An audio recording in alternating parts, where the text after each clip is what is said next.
Section 7, Geological Work. Powell's contribution to geology, apart from the action of surface processes and the explanation of surface forms, related chiefly to large structural problems. He published many carefully studied columnar sections giving indication of thickness, composition, and unconformities, and making provisional assignment of geological dates. But on the latter point he wisely held that, quote, it would be manifestly absurd to introduce into a newly studied province the nomenclature which had been adopted in those provinces previously studied, end quote. Uinta, page 38. This principle guided him some years later when he pointed out in his first report as director of the United States Geological Survey that the introduction of local formation names has taken place in opposition to received opinions and in spite of the almost universal efforts of geologists to attain uniformity. It therefore represents the logical and necessary growth of the science. It seems especially unwise for the exploring geologist to commit himself in early stages of investigation to refined and exact correlations, and in practice it is found that a great number of local names are used tentatively until further research demonstrates approximate identity or establishes diversity. End quote. Powell was one of the pioneers in the demonstration of the almost undisturbed continuity of deposition in the West from the Cambrian to Tertiary time, sometimes slightly interrupted by gentle unconformities, but without trace of the revolution that, from the structures known in Europe and eastern North America, had been previously supposed to mark a worldwide break between the depositional records of Paleozoic and Mesozoic times. He was the first to bring out the great structural features of the Plateau province, already referred to.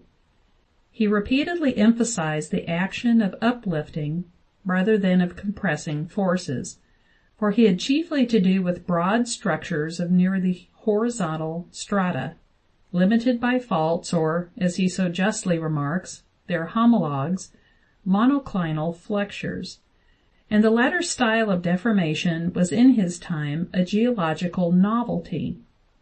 Complicated deformation was mostly limited in the plateau region to zones of diverse displacement between extended areas of little disturbance. The only sharp folds with which he had to do occurred in these narrow zones. He suggested that flexing of strata was probably a deep-seated process, while faulting was a more superficial one. As in his discussion of the problem of antecedents, stated above, so through all his writings, he strongly supported the then growing idea that, quote, upheaval was not marked by a great convulsion, for the lifting of the rocks in the Uintas was so slow that the rains removed the sandstones almost as fast as they came up. End quote. Following his systematic habit of mind, he grouped the mountainous reliefs of his region into two great classes. Some were composed of sedimentary strata and others of extravasated materials. He then divided these classes into a number of types according to details of structure, and subdivided them still further according to the work of erosion upon them. The Appalachians were the only mountains here mentioned outside of his own field.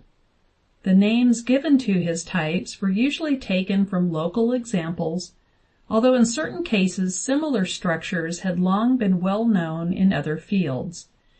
His reason for thus passing over the earlier work of others elsewhere was evidently that he wished simply to classify the phenomena that he had himself observed. It was perhaps by reason of the habit of reducing his facts to schematic arrangement that he gave an oversimplified account of the basin ranges. He did not explicitly announce that the pre-faulting mass in the Great Basin was of complicated structure and possibly of irregular surface. He indeed tacitly implied a horizontal structure and plane surface when he wrote, quote, "When the blocks into which a district of country has been broken by faults are greatly tilted so that the strata dip at high angles, the uplifted edges of such blocks often form long mountain ridges. Many of the ridge-like mountains of the Basin province have this structure. Such a ridge is composed of monoclinal strata, the one side presenting a bold, escarped front, the other a more gently sloped back, conforming to a greater or less degree with the dip." End quote. Uinta Mountains, page 16.